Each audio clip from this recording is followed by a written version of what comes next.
जय माता रानी। दोस्तों, आप सभी भक्तगणों को माघ मास के गुप्त नवरात्रों की ढेर सारी शुभकामनाएं। देवी माँ की कृपा आप सभी भक्तों पर सदा सर्वदा बनी रहे। माघ मास की शुक्ल पक्ष की प्रतिपदा तिथि 10 फरवरी शनिवार को यानी आज के दिन नवरात्रि प्रारंभ होंगे, 18 फरवरी तक रहेंगे। शास्त्रों के अनुसार गुप्त नवरात्रों में 10 महाविद्याओं की पूजा का विधान है।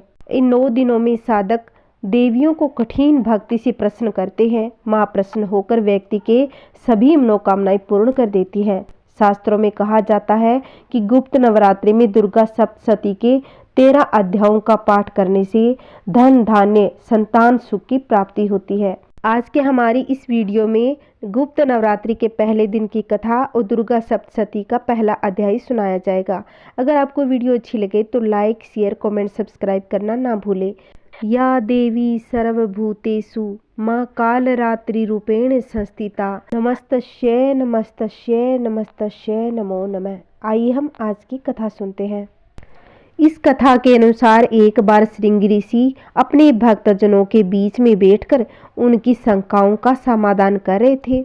इन सब के बीच में एक महिला श्रृंगी ऋषि के पवित्र वचन सुन रही थी।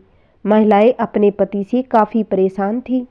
श्रृंगी ऋषि के सामने हाथ जोड़कर अपनी समस्याएं ऋषि श्रृंगी को कहने लगी कि मेरे पति बुरी आदतों के शिकार है, जिस कारण मैं कोई पूजा पाठ नहीं कर पाती, धर्म और भक्ति से जुड़े पवित्र कार्यों का संपादन भी नहीं कर पाती, यहाँ तक कि ऋषियों को उनके हिस्से का अन्न भी समर्पित नहीं कर पाती।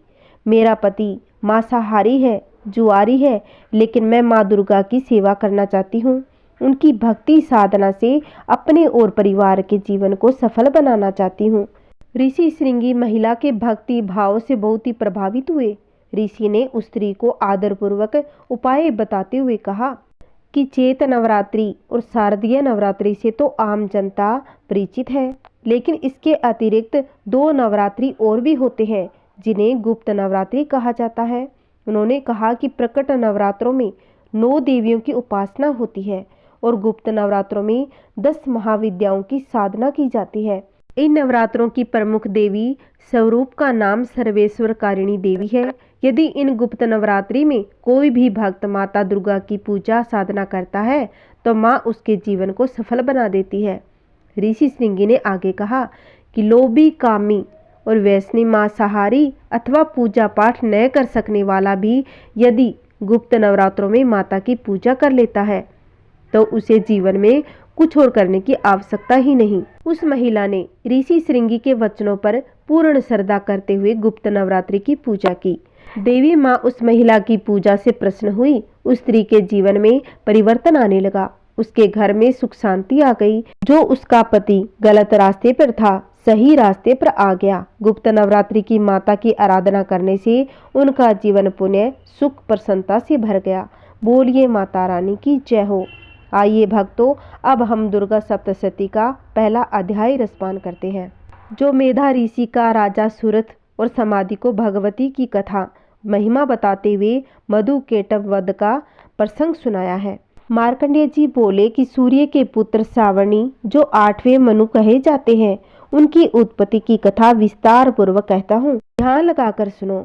सूर्य कुमार महाभाग सावर्णी भगवती महामाया के अनुग्रह से जिस प्रकार मनवंतर के स्वामी हुए, वही प्रसंग सुनाता हूँ। पूर्व काल की बात है। स्वारोचिष मनवंतर में सूरथ नाम के एक राजा थे जो चैत्र वंश में उत्पन्न हुए थे। उनका समस्त भूमंडल पर अधिकार था। वे प्रजा का अपनी ओर से पुत्रों की भांति धर्म पूर्वक पालन करते थे। तो भी उस समय कोला विध्वंसी नाम के स्त्रिय उनके शत्रु हो गए। राजा सूरथ की दंड नीति बड़ी प्रबल थी। उनका शत्रुओं के साथ संग्राम हुआ। यद्यपि कोला विध्वंसी संख्या में कम थे, तो भी राजा सूरथ युद्ध में उनसे परास्त हो गए। तब वे युद्ध भूमि से अपने नगर को लौट आए और केवल अपने देश के राजा होकर रहने लगे। पूरी पृथ्वी से अब उनका अधिकार जाता रहा, किंतु वहां भी उन प्रबल शत्रुओं ने उस समय महाभाग राजा सूरथ पर आक्रमण कर दिया। राजा का बल क्षीण होता चला गया, इसलिए उनके दुष्ट, बलवान एवं दुरात्मा मंत्रियों ने वहां उनकी राजधानी में भी राजकीय सेना और खजाने को हथिया लिया। सूरत का प्रभुत्व नष्ट हो चुका था, इसलिए वे शिकार खेलने के बहाने घोड़े पर सवार हो वहां से अकेले ही एक घने जंगल में चले गए।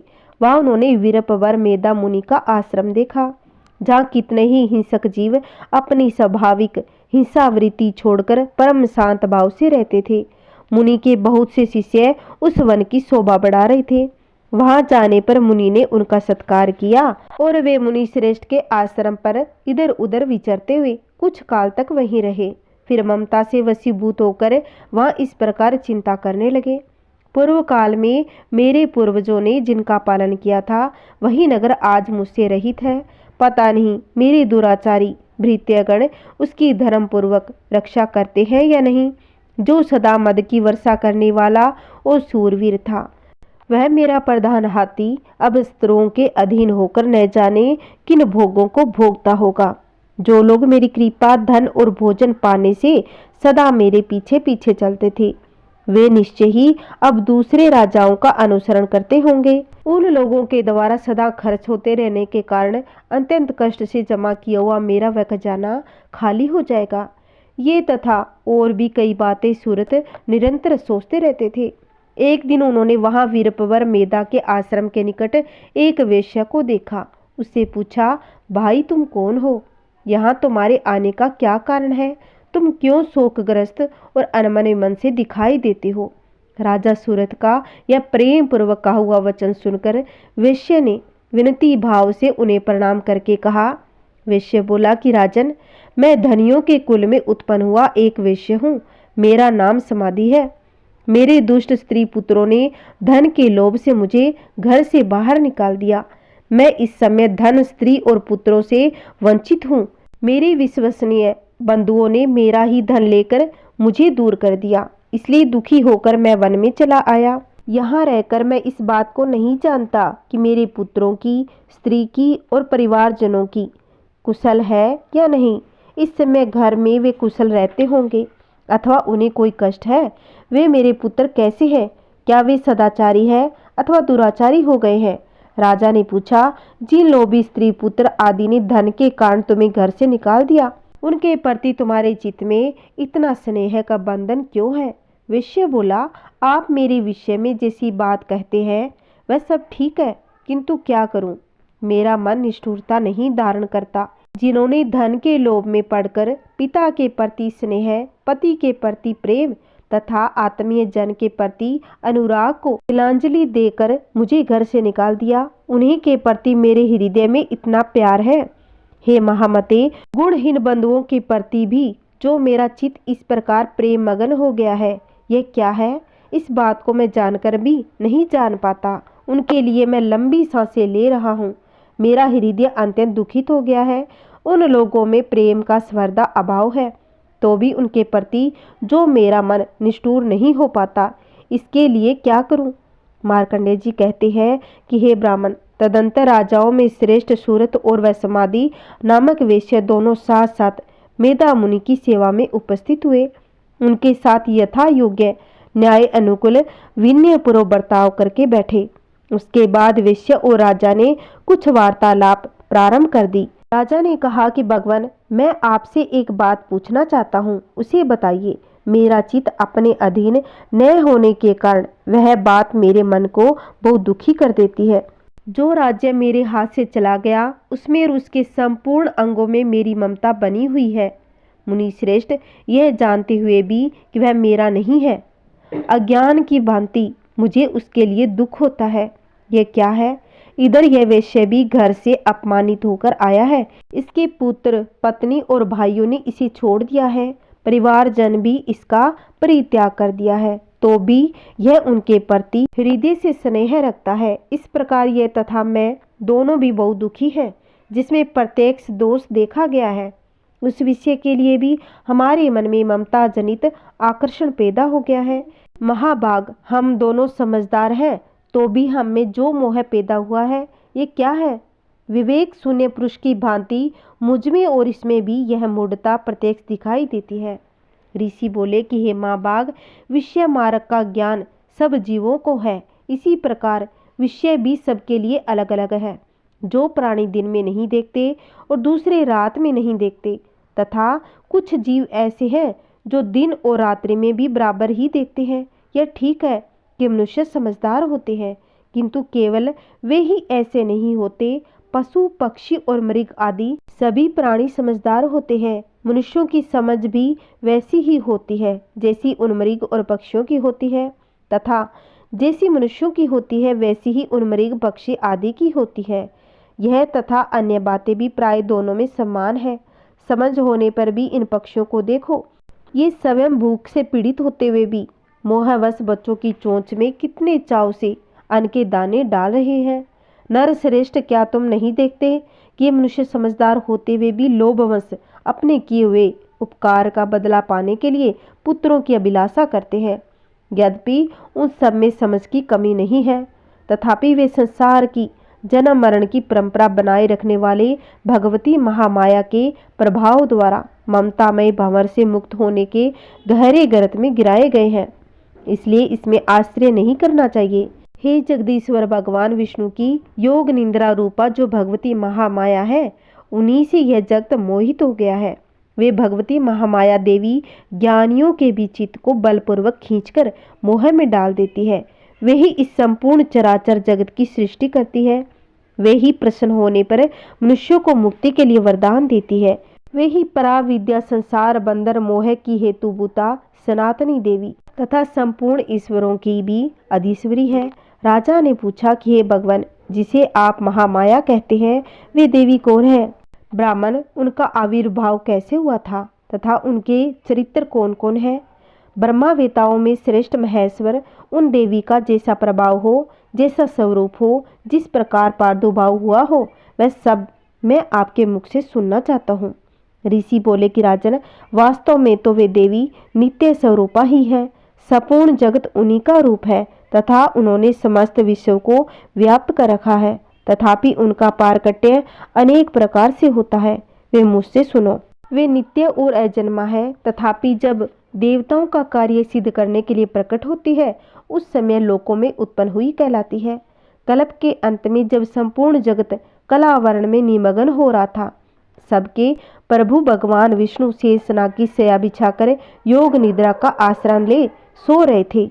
उस समय उनके कानों के मेल से दो भयंकर असुर उत्पन्न हुए, जो मधु और केठव के नाम से विख्यात थे। वे दोनों ब्रह्मा जी का वध करने को तैयार हो गए। भगवान विष्णु के नाभि कमल में विराजमान प्रजापति ब्रह्मा जी जब उन दोनों भयानक असुरों को अपने पास आया और भगवान को सोया हुआ देख आगर्चित होकर उन्होंने भगवान विष्णु को जगाने के लिए उनके नेत्रों में निवास करने वाली योग निंद्रा का सत्वन आरंभ कर दिया, जो इस विश्व की अधीश्वरी जगत को धारण करने वाली, संसार का पालन और संहार करने वाली तथा तेज स्वरूप भगवान विष्णु की अनुपम शक्ति है। उन्हीं भगवती निंद्रा देवी की भगवान ब्रह्मा स्तुति करने लगे। ब्रह्मा जी ने कहा कि देवी, तुम्ही स्वाहा, तुम्ही स्वदा और तुम्ही वस्तकार हो। स्वर भी तुम्हारे ही स्वरूप है। तुम्ही जीवन दायिनी सुधा हो। नित्य अक्षर प्रणवश में अकार, उकार, मकार इन तीनों मात्राओं के रूप में तुम्ही स्थित हो, तथा इन तीन मात्राओं के अतिरिक्त जो बिंदु रूपा नित्य अर्धमात्रा है, जिसका विशेष रूप से उच्चारण नहीं किया जा सकता, वह भी देवी तुम्ही हो। तुम्ही संध्या, सावित्री तथा परम जननी हो कि हे देवी, तुम्ही इस विश्व ब्रह्मांड को धारण करती हो। तुमसे ही इस जगत की सृष्टि होती है, तुम्हें से इसका पालन होता है और सदा तुम्ही कल्प के अंत में सबको अपना ग्रास बना लेती हो। हे देवी, इस जगत की उत्पत्ति के समय तुम सृष्टि रूपा हो, पालन काल में स्थिति रूपा हो तथा कल्प अंत के समय संहार रूप धारण करने वाली हो। तुम्ही महाविद्या, महामाया, महामेधा, महास्मृति और महामोह रूपा महादेवी और महासुरी हो। तुम्ही तीनों गुणों को उत्पन्न करने वाली सबकी प्रकृति हो। भयंकर कालरात्रि, महारात्रि, मोहरात्रि भी तुम्ही हो। तुम्ही श्री, तुम्ही ईश्वरी, तुम्ही हिविम और तुम्ही बोध स्वरूपा बुद्धि हो। लज्जा, पुष्टि, तुष्टि, शांति और समा भी तुम्ही हो।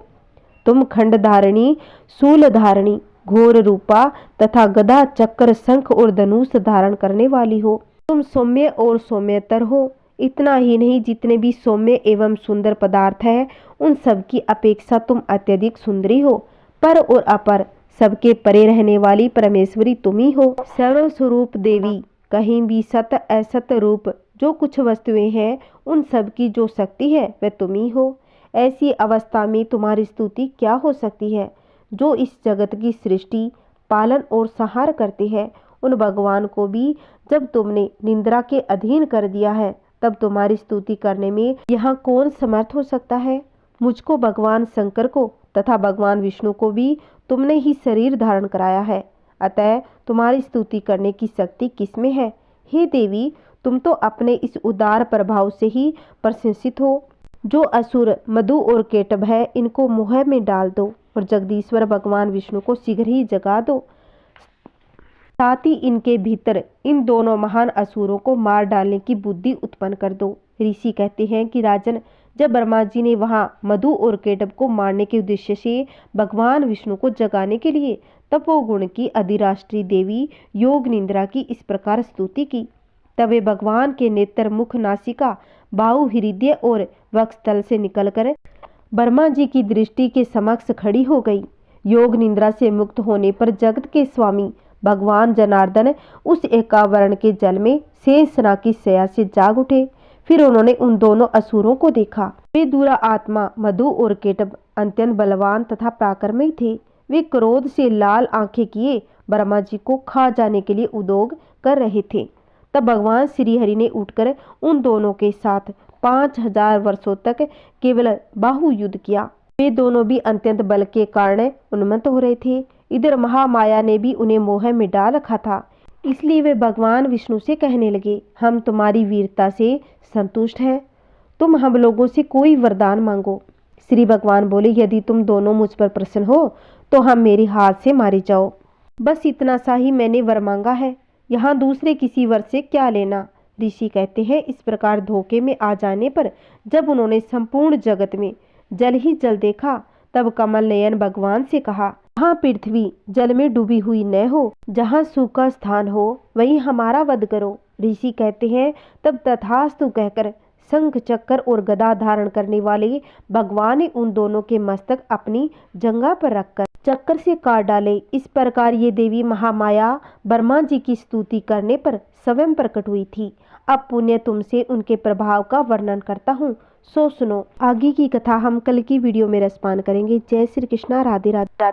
माता रानी की कृपा आप पर, आपके पूरे परिवार पर बनी रहे। बोलिए श्री हरि भगवान की जय हो। अगर आपको मेरी कथा अच्छी लगी होगी तो प्लीज़ मेरे वीडियो को ज़्यादा से ज़्यादा अपने परिवारजनों में शेयर करें, लाइक करें और कमेंट में जय माता रानी की अवश्य लिखना। अगर आपने अभी तक मेरे चैनल को सब्सक्राइब नहीं कर रखा है तो प्लीज़ मेरे चैनल को सब्सक्राइब कर लो, जिससे आने वाली वीडियो की नोटिफिकेशन आपको मिलती रहेगी। जय श्री कृष्णा, राधे राधे।